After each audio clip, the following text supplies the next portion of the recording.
It was important because Judge Cooper. It was more of a meeting more so than it was an actual hearing. But he took about 8 hours to explain why he decided not to dismiss the case as far as like he did previous. But he didn't do it with prejudice, so therefore Florida State had the opportunity. Therefore, its lawyers had the opportunity to file an amendment, basically get their ducks in a row. The argument needed to stand better than what they had on paper, so they did so. And then Judge Cooper ruled that basically jurisdiction, whereas that's been the biggest back and forth between Florida State and the ACC because the ACC filed in North Carolina. They claim that North Carolina is where this needs to be. Florida State says it's not. It needs to be in the state of Florida. Judge Cooper agreeing with Florida State. Now you have merit behind your story because he, being an honorable judge, stating that yes, the jurisdiction part was a problem. It does not need to be in North Carolina. It needs to be in the state of Florida because that's where the business is coming from. We're talking about home games. That's where the ACC makes their money from, Florida State, and you're making money in the state of Florida. So it's pretty simple that this should be considered a situation in the state of Florida. What's funny to me is, and this is just to add a point, no one talks about the ACC almost relocating to Orlando, Florida a few years back. They were going to move from North Carolina all in totality and then move to Orlando, which has made it a lot easier for us at this point. But we're back to ground zero here in the state of Florida, basically starting over. But it's the jurisdiction part of it matters. What I will say is what's going on in the courts matter. But it's the conversations behind the doors, the communication between Florida State and the ACC's lawyers outside of this. That's what's really going on. The work's being done outside the courtroom. Very, how do I want to say this?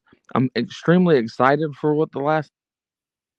Can't wait for us to all get to drop that and get to talk about that in more due diligence. But it looks like Florida State is moving in the exact direction that everybody anticipated, just slower than we thought. Clemson's case has really helped us out with that as well. The ACC spread thin right now. I mean, let's be completely honest. I think you stated earlier in the show that they're catching it from every end. You got four different cases going on with just the schools. You got one for each in North Carolina, and you've got one in South Carolina, one in Florida. But then you've got the Attorney General in Florida that's also coming after them. So that's five.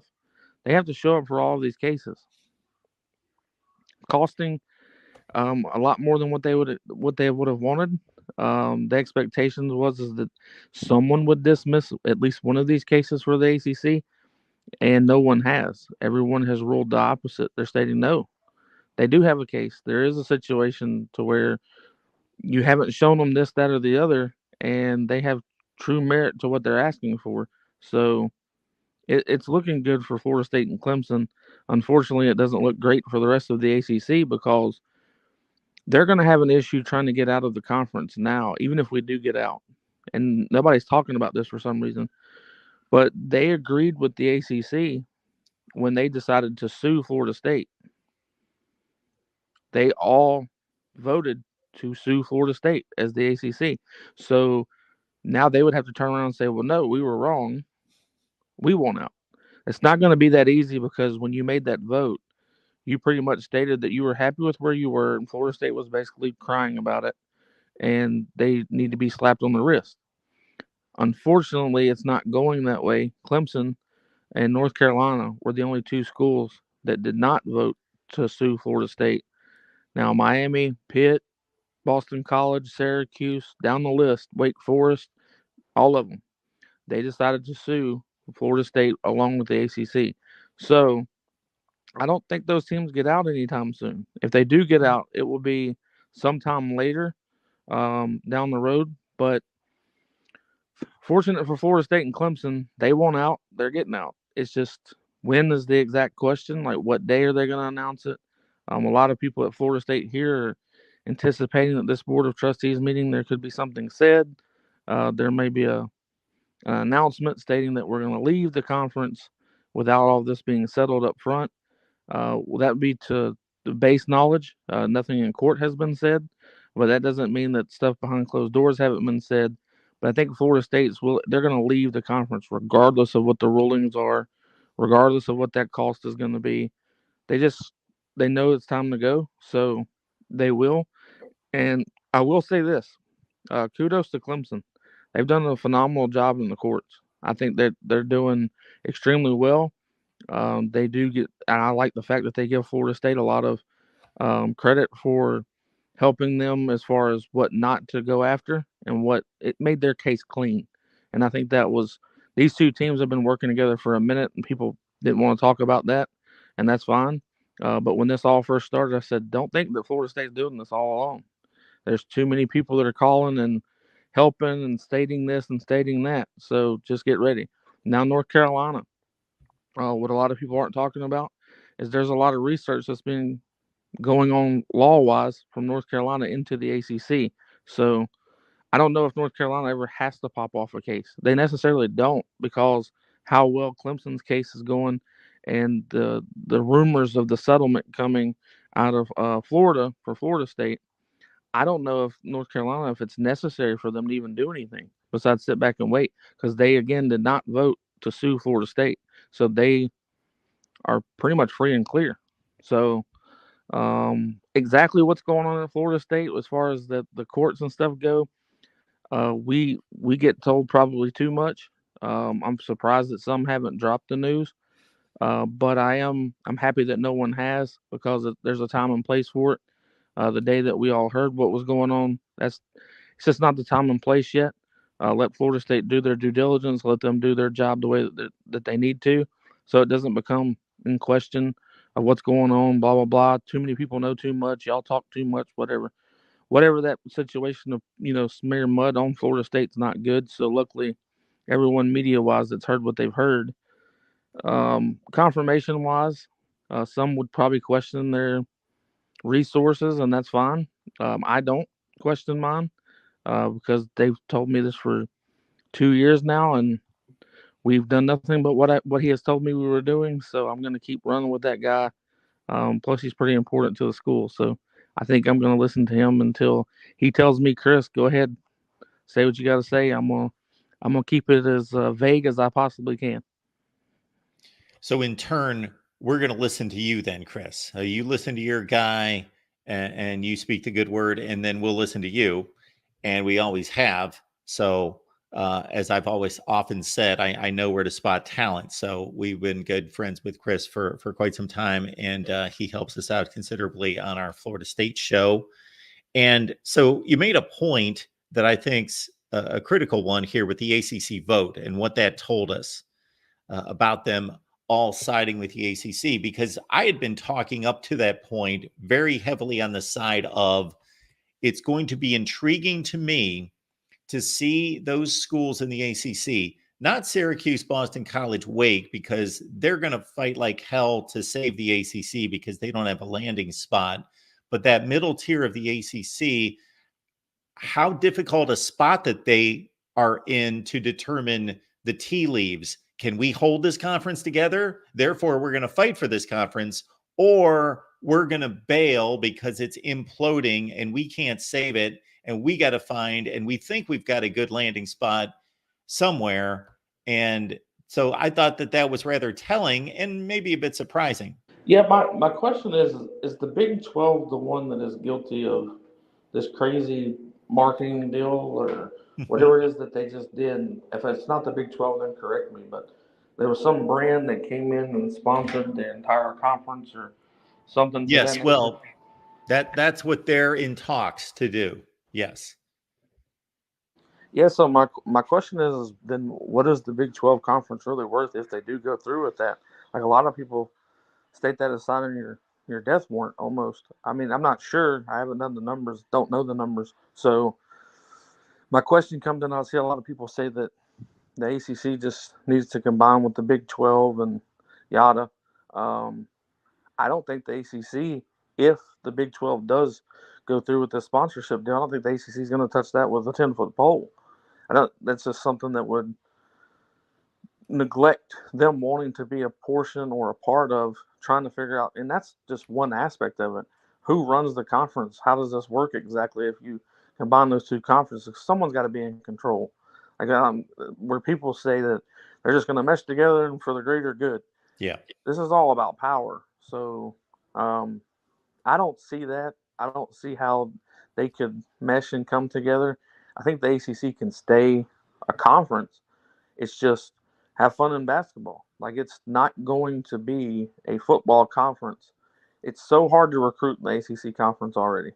When you see Florida State, Miami, which Miami's doing a good job now, but when you see Clemson starting, when everybody has a little bit of a problem when it comes to recruiting because of, I think what happened last year really hurt this conference, and that could be the bias in me. But with Florida State not getting in, going 13-0, that looks really bad for that conference because a lot of these young recruits are asking that question. Well, why should we? It's not Florida State like this brand. We know they say it. We know the brand's not a problem, so they just don't respect the conference that you're in. And if these young men wasn't saying those things without being, you know, coerced to say that, like they're just clearly stating what they see from the outside in, it's a big question mark. So I will say that a lot of the recruits that Florida State and Clemson are being able to hold on to or even get attracted to the school, it's like, hey, before you ever leave, we'll be out of here. So don't worry about that. And I think that that's really helping because, and that's why Florida State and Clemson are after this as fast as they are because I believe the gentleman from Pitt was correct. NIL definitely sped this up. I will never doubt that. Where a lot of people say, well, how do these two correlate? In every possible way, when there's money, all money follows money, and it all correlates with each other. So I really don't want to see the Pitts, the NC States, and all. I'm not looking for a downfall for anybody because I think with NC State, like the gentleman that was on right before me, they have done really well for themselves over the past 7 to 8 years. To get their name up and to be respected as a football program the way that I think they should be, maybe more so than they even are, because they do play a pretty tough schedule as far as ACC schedule goes. They don't shy away from those schedules like some other ACC schools. So I give NC State a lot of credit because they've got this mentality that, well, if we want to win this conference, we have to beat everybody anyway. So we're going to do what we got to do.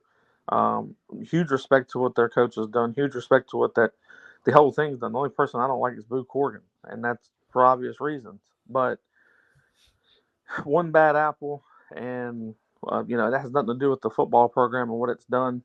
I think the NC States have a place, and that's based off of multiple reasons, not just football.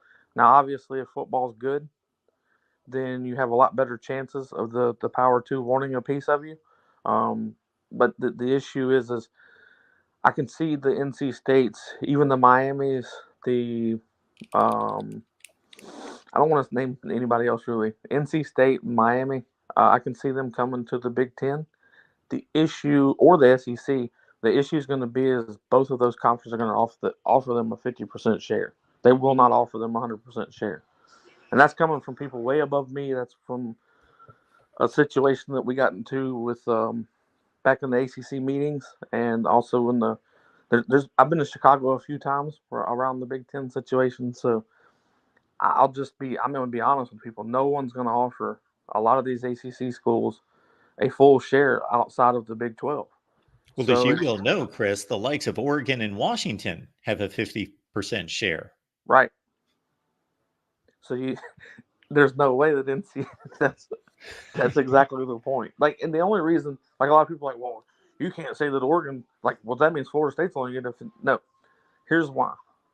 Because Florida State in all sports right now, as far as the ACC goes, they are leading in every sport except for men's basketball. You just won a national championship in women's soccer. You just was in the College World Series with baseball, which last year we were terrible, and that big of a turnaround that quick.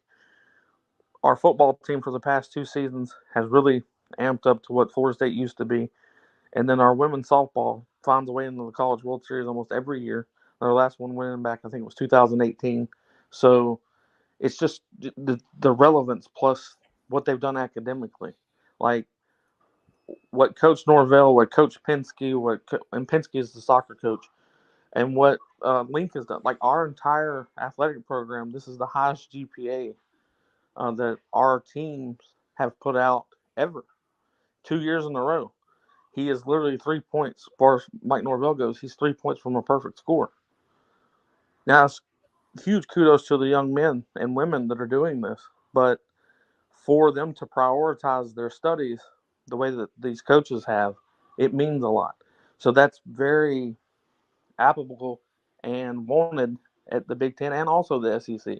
So there's a lot of standouts at Florida State right now that goes, well, yeah, we have to. They're doing this better than this SEC team. They're doing this better than that Big Ten team, however many that is. But I'm not saying that Oregon's not a big brand in football or even in basketball. I won't say that they're not. It's just there is a difference. National championships, things to that nature, those matter at some point, and that's just on the football side. The biggest thing that Florida State's got going for them is everybody that wants to invest in the university, and it's a public university, so it's not the easiest thing to invest in. But you have a lot of third parties that are out here saying, "Well, we want to do this for the medical research. We want to do this for the engineering research. We want." It's just there's a lot of money being talked about at Florida State for the past 5 years, and now some of that money's coming through, and then more so's to come. So we're very attractive right now. We're a very pretty girl in prom. It's just what it is, and this is our time. So I mean, we need to be. We don't need to show up, you know, all jacked up in our pajamas, and we're not. So it's working out the way that it's working out. I'm very proud of this university. I'm proud of President McCullough from the hires that he's made. Very proud of Athletic Director Michael Alford. We thought our soccer team was doomed when we lost that coach, and he brought in Penske from Tennessee, and right away he goes win the national championship in the second year. That doesn't happen at most places. You go and hire Link Jarrett, which is a guy that played under Mike Martin. He turns around and in 2 years, first year we barely won 20 games. The second year we've more than doubled that in the College World Series, fighting the best team in the country. So to do that in 2 years, Mike Norvell took three, and that's fine. But it is what it is, and I think what Florida State has proven on the aspects of academics being a top. I think they moved to 15 or 14 this year. They were 19 last year, top public universities. Now they're like 14, something to that nature. That you're steadily going up, and the questions are getting answered. Like the Big Ten's got this question, the SEC's got that question. Well, when you start checking all their boxes and then some, and you're showing no fallback, you're showing nothing but climb, and you're continuing to climb to those goals and surpass those goals. It's really attractive to these bigger conferences of the Power Two. So I don't see Florida State having the issues that others do, and that could be just bias, but there is a lot of research that's went into that outside of bias. I think that we've done our due diligence on finding out why Florida State's important to each conference. And I will say this, where a lot of Florida State fans want to go to the SEC, I don't care where we go, but I'm telling you we're way more valuable to the Big Ten. It's a much more value, not just for us, but the Big Ten will value us much higher than the SEC can. They've already got a Florida school. It's the flagship school of the state. So the Big Ten backs us. We're going to be knocking on the door for that flagship because that's what we're looking for. So I look forward to it. You mentioned and went down some of the accomplishments of Michael Alford, and I was going to bring him up before you started to touch on some of these things because it can't be a coincidence that so